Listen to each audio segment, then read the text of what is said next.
All right, so starting with the second chapter of your O-level GCE physics. First one was measurements, second हमारा है kinematics. In kinematics, we'll be talking about speed, velocity, acceleration, and the graphical analysis of motion. इन सब के ठीक है speed time graphs होंगे, distance time graphs होंगे, velocity time graphs होंगे, how to determine distance from a speed time graph, how to determine acceleration from speed time graph, velocity time graphs.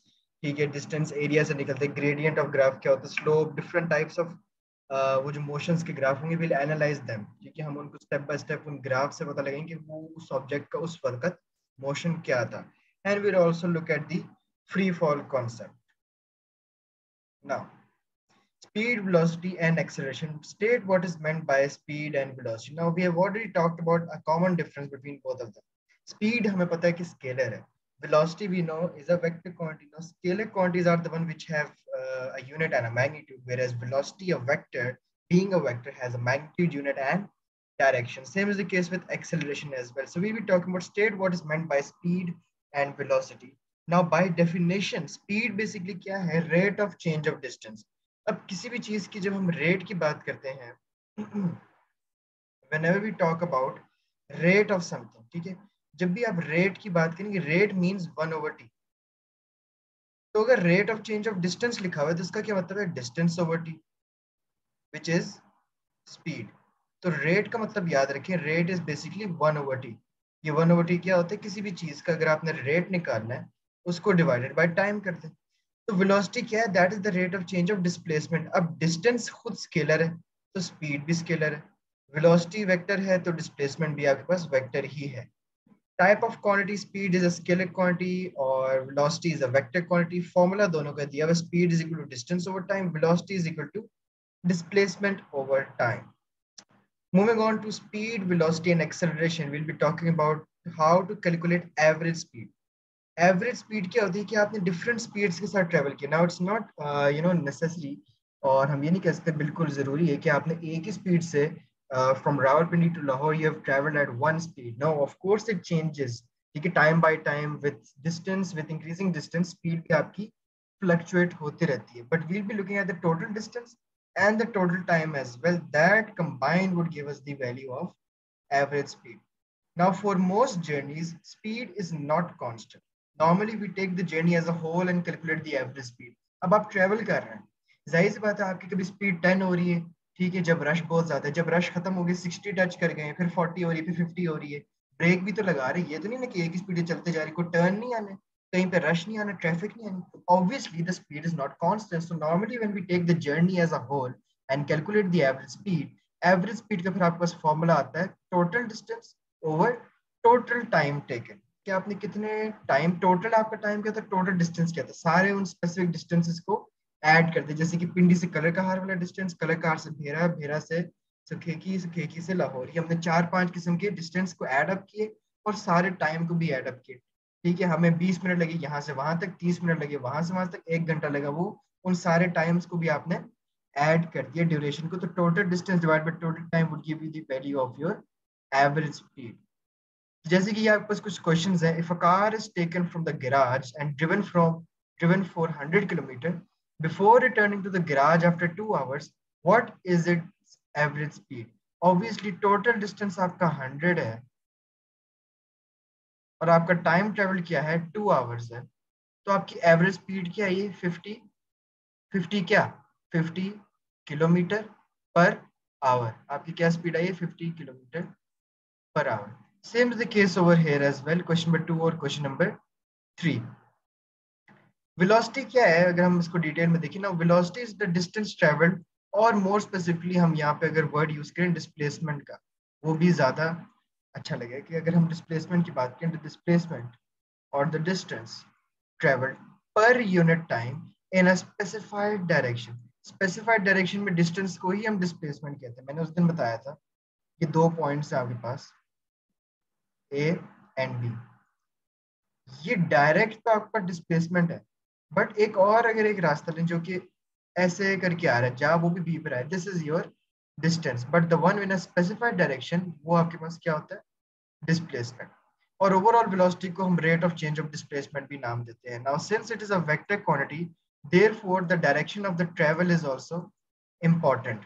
कि आपका जब स्पीड है, स्पीड इस गाड़ी की है 10 मीटर पर सेकेंड ओनली, ठीक है, और इस गाड़ी की भी जो स्पीड है वो भी कितनी है, 10 मीटर पर सेकेंड.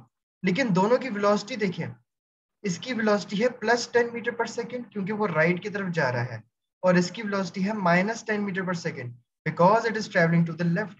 तो यहाँ पे वेलोसिटी की जब बात करते हैं, ये वेक्टर है, स्पीड तो स्केलर थी, यहाँ भी स्पीड स्केलर थी, वेलोसिटी वेक्टर है.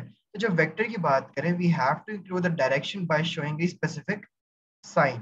तो स्पीड दोनों की 10-10 है, लेकिन वेलोसिटी दोनों की डिफरेंट है, एक की प्लस 10 है और एक की माइनस 10 है, depending on the opposite direction of travel. So a boy runs 5 kilometre due west. अब ड्यू वेस्ट उन्होंने बता दिया, मतलब कि एक स्पेसिफाइड डायरेक्शन थी, तो ये आपके पास होगी displacement. And then returns back to travel a further distance of 4 kilometre. दूसरा डिस्टेंस उसने मजीद कितना और ट्रेवल किया, 4 kilometre before resting. And the whole journey takes 1 hour. अब हमने क्या क्या चीजें कैलकुलेट करनी है, टोटल डिस्टेंस क्या होगा इसका, 5 किलोमीटर प्लस 4 किलोमीटर, वो आपके पास आ जाएगा 9. एवरेज स्पीड क्या हो जाएगी, टोटल डिस्टेंस आपका आया 9 डिवाइडेड बाय 1, तो इसकी ओवरऑल स्पीड क्या रही है, 9 किलोमीटर पर आवर.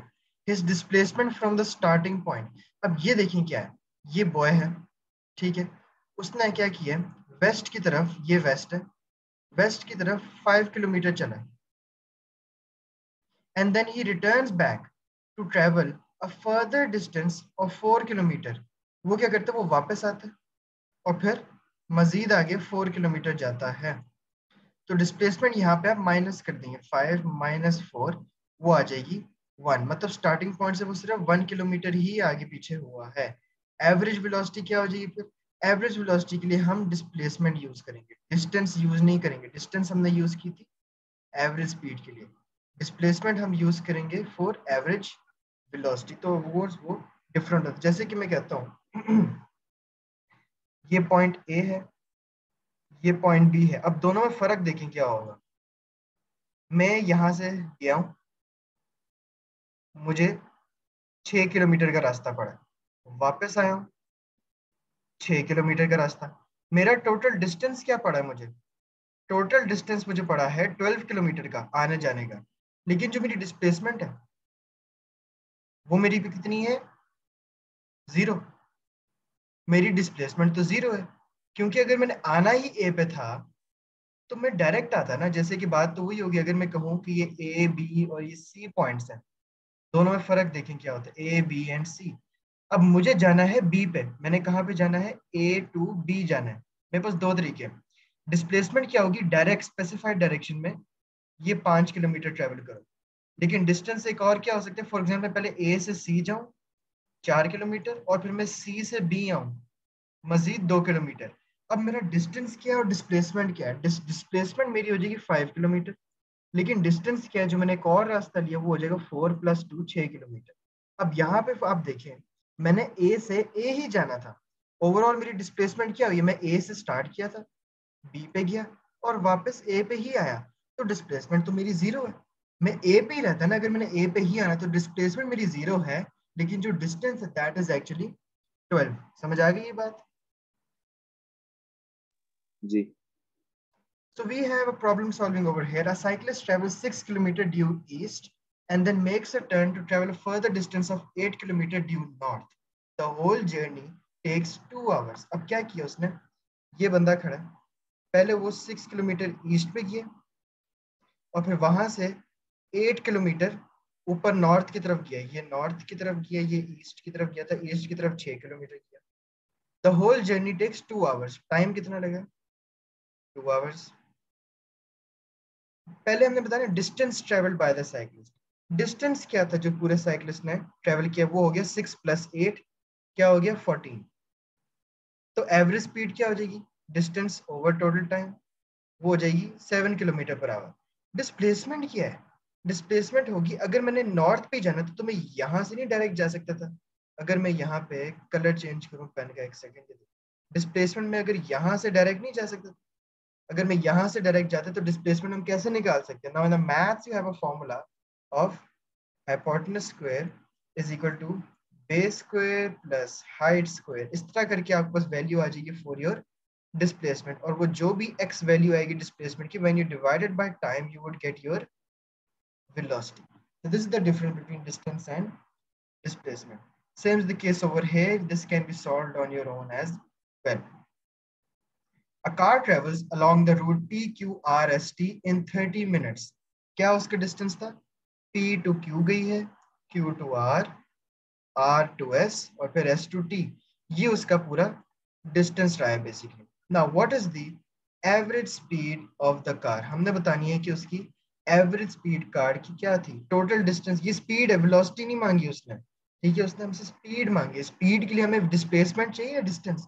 हमें डिस्टेंस चाहिए। ये पास पेपर का सवाल है बाय द वे, ठीक है। तो डिस्टेंस क्या हो जाएगा, 10, 15, 25, टोटल डिस्टेंस क्या हो गया, 10 + 5 + 10 + 5 30, और आपके पास ये क्या आ गया, car travel in 30 minutes. 30 minutes को अगर घंटों में कन्वर्ट करें, तो अगर एक घंटे में 60 मिनट्स होते हैं, तो 30 मिनट्स कितने घंटे होंगे आपके, क्या हो जाएंगे, 60 डिवाइड बाय 30 कर दें, नहीं सॉरी 30 डिवाइड बाय 60 कर दें, आंसर आ जाएगा 0.5 आवर। तो 0.5 आवर का मतलब होता है 30 मिनट्स। 30 डिवाइड बाय 0.5 करेंगे तो वो आपको देगा 60 किलोमीटर पर आवर की आपकी स्पीड थी। Same is the case with this question, ये भी आप कर सकते हैं। ये मैं बता देता हूँ, पास पेपर का सवाल है। A child is standing on the platform of a station watching the trains. A train traveling at 30 meter per second takes 3 seconds to pass the child.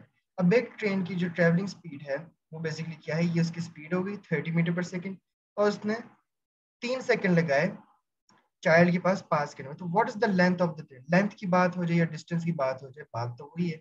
उसने 3 सेकंड लगाए, मतलब ये वाला डब्बा यहाँ पे 3 सेकंड में पहुंचा। तो ऑब्वियसली 30 × 3 करेंगे तो you would get your distance. ये भी इजी सवाल है, you can solve this one as well. अब ये इसके अंदर मैं इस वाले पाथ को कह सकता हूँ that this is my distance, whereas अगर मैं ए टाउन से डायरेक्ट बी टाउन जाऊं, इस तरह करके ये मेरी क्या हो जाएगी, displacement. A train travels along a track from A town to B town. The map shows the route.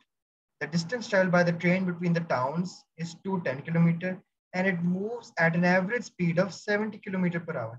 How long does the journey take? मतलब टाइम निकालना है, टाइम क्या हो जाएगा फिर आपका, total distance over total speed. तो आपकी जो एवरेज स्पीड होगी, sorry average speed, total distance divide by average speed. Total distance कितना था, 210 डिवाइडेड बाय एवरेज स्पीड क्या थी, 70। तो आपकी एवरेज स्पीड होगी 70 किलोमीटर पर आवर। तो आपके पास आंसर आना चाहिए 210 डिवाइडेड बाय 70, 210 डिवाइडेड बाय 70। अब यह आपका आंसर सी होगा या फिर आपका आंसर डी होगा। अब वो कह रहे हैं how long does the journey take, exactly 210 over 70 hours या more than 210 over 70 hours, because the journey is not in a straight line. आपको यहाँ पे एवरेज वेलोसिटी नहीं, स्पीड दी है, तो आपको एग्जैक्टली 210 over 70 hours ही लगेंगे। We are not talking about displacement. This can also be done by you. ये भी आपका इजी सवाल है, ये भी सॉल्व करें प्रैक्टिस के लिए, this one as well. A snail moves along a ruler. It takes 20 seconds to move from Q to R. उसको Q से R तक मूव करने में कितना टाइम लगे, 20 सेकेंड्स। ये तो आपका हो गया टाइम। डिस्टेंस क्या था, 2 से 12 सेंटीमीटर, मतलब कि how much has he travelled, 10 centimetre. ये आपके पास क्या हो गया, distance. What is it's average speed, average speed फिर आपकी क्या हो जाएगी, टोटल डिस्टेंस आपका क्या है 10 centimetre divide by total time क्या है 20 सेकेंड। तो 10/20 आपका आंसर हो जाएगा, विच इज बी। बी आपका क्या है 12 - 2 डिवाइडेड बाय 20। बात तो वही होगी, हमने तो डायरेक्ट कर लिया था ना, 10 डिवाइडेड बाय 20। इजी पीजी कुछ के आंसर्स आपको यहाँ पे ये भी होते हैं।